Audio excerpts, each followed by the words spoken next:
महाभारत में भीम और दुशासन का भीषण युद्ध हुआ, जिसमें भीम ने दुशासन के हाथ को जोरों से उखाड़कर जमीन पर फेंक दिया और भीम ने दोनों हाथों से दुशासन की छाती को चीर दिया और उसका वध कर दिया।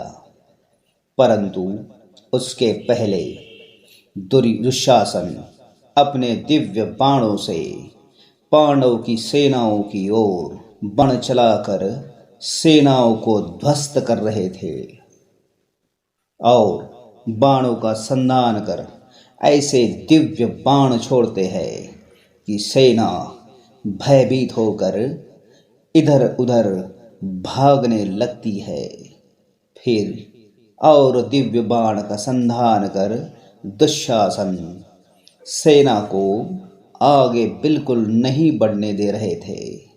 सैनिक वहीं पर गिरकर धड़ाशायी हो रहे थे और उसी समय भीम अपने रथ को लेकर दुशासन की ओर बढ़े चले आते हैं और दुशासन भी भीम से युद्ध करने के लिए गदा उठा लेते हैं और भीम दुशासन को देखकर अत्यंत क्रोध में आते हैं और उन्हें अपनी प्रतिज्ञा याद आती है।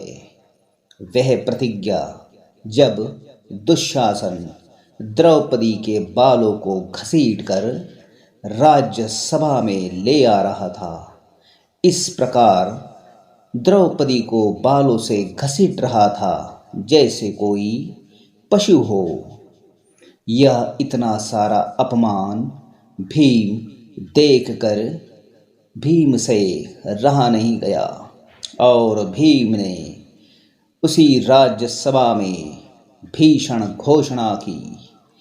इसी सारे राज्य सभा के सारे यो क्षत्रिय सुन ले, वे भी क्षत्रिय सुन ले जो अभी जन्म लेने के हैं और संसार के सारे क्षत्रिय भी सुन ले कि मैं पांडुपुत्र भीम आज ये घोषणा करता हूँ और प्रतिज्ञा करता हूँ कि जब तक रणभूमि में मैं दुशासन का वध करके उसकी छाती का लहू नहीं पीऊंगा, तब तक मैं अपने पूर्वजों को अपना मुंह नहीं दिखाऊंगा। आज इस भरी सभा में मैं यह भीषण प्रतिज्ञा करता हूँ कि जब तक मेरी प्रतिज्ञा पूरी नहीं होगी तब तक मैं पूर्वजों को अपना मुंह नहीं दिखाऊंगा।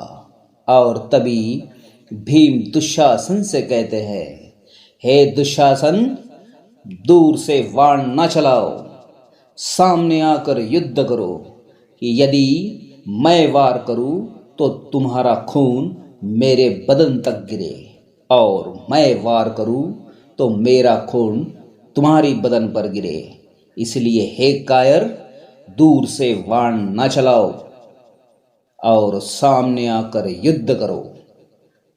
यह बात कहने के बाद भीम अपनी गदा को उठाकर क्रोध में दुशासन की ओर बढ़ता है और दुशासन भी अपनी गदा लेकर भीम की ओर बढ़ते हैं। दोनों में ही इतना भीषण गदा युद्ध होता है कि मानो आज दोनों में से कोई एक ही जीवित बचेगा।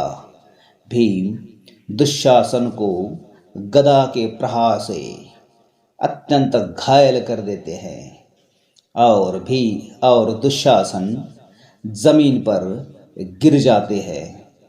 परंतु भीम उसे जमीन पर पटकने के बाद उसे फिर से घायल करने लगते हैं और भीम क्रोध में दुशासन की छाती पर अपना पाँव रखकर दोनों हाथों से उसकी भुजा को उखाड़कर जमीन पर भीम फेंक देते हैं।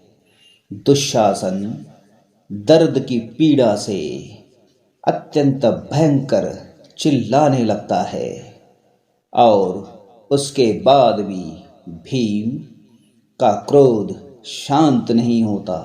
भीम अपनी दोनों हाथों से दुशासन की छाती को चीरने लगते हैं और दुशासन की छाती भीम दोनों हाथों से चीर डालते हैं। इतना यह सब भीषण होता है कि दर्द से दुशासन का वध हो जाता है और भीम दुशासन का लहू छाती का लहू पीते हैं और रणभूमि में भीम जोर जोर से चिल्लाते हैं कि मैंने आज मेरी भीषण प्रतिज्ञा पूरी की है, भीषण प्रतिज्ञा पूरी की है। भीमसेन दुशासन की छाती का लहू पीता है और भीमसेन इतने पर क्रोध में यह सब करने के बाद उधर द्रौपदी अपने शिविर में यह सब कोलाहल सुन रही थी और अपने अपमानित केशों को देख वह सोच रही थी। तभी उसे कुछ आवाज सुनाई देती है और वे शिविर की द्वार की ओर देखने लगती है और तभी भीम सामने आ जाते हैं और उनके मुंह पर खून लगा रहता है और अंजुलि में दुशासन का लहू। वह पांचाली को पुकारते हैं, पांचाली पांचाली कहाँ हो तुम? और पांचाली वे देखकर समझ जाती है कि भीमसेन ने आखिर क्या किया होगा और भीम पांचाली की ओर सीधा बढ़े चले आते हैं और पांचाली को कहते हैं, हे पांचाली, मैंने तुम्हारे अपमानित केशों के लिए दुशासन के छाती का लहू ले आया हूं। लो, इस लहू से अपने अपमानित केशों को धो डालो। लो और इसे धो डालो। और द्रौपदी दुशासन की खून को देखकर अपने हाथ भीम की हाथ की ओर बढ़ाते हैं और अपने हाथों से दुशासन के लहू को हाथ में लेकर द्रौपदी अपने बालों को वह दुशासन का लहू लगाने लगती है, मानो जैसे उसकी कई सालों की प्रतिज्ञा पूरी हो गई हो, जैसे उसके अपमान का आज बदला पूरा हो गया हो। यह होने के बाद द्रौपदी प्रसन्न भी होती है कि इसको दुशासन को यही दंड उचित था। इस पर महाराज धृतराष्ट्र संजय से पूछते हैं, हे संजय, इतने देर से भला तुम चुप क्यों हो? क्या कारण है, बताओ मुझे।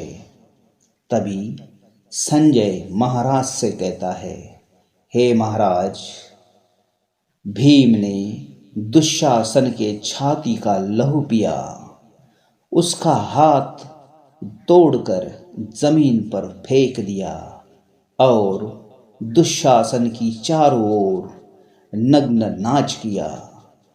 हे महाराज, यह तो भीमसेन को शोभा नहीं देता। तभी महाराज धृतराष्ट्र कहता है, हे संजय, चाहे युद्ध का परिणाम कुछ भी हो, मैं भीम को कदापि क्षमा नहीं करूँगा। ये युद्ध नहीं है संजय, यह तो एक बर्बरता है जो किसी भी मानव को शोभा नहीं देती। हे संजय, मैं इस भीम को कभी क्षमा नहीं करूँगा, कभी क्षमा नहीं करूँगा। दोस्तों, यदि आपको हमारा चैनल अच्छा लगता है तो प्लीज़ लाइक एंड सब्सक्राइब कीजिए। हमारा वीडियो अपने दोस्तों को शेयर कीजिए। दोस्तों please, thank you for this watching this video. जय श्री कृष्ण। यदि आप नए हो तो हमारे चैनल को सब्सक्राइब कीजिए। Thank you so much. जय श्री कृष्ण।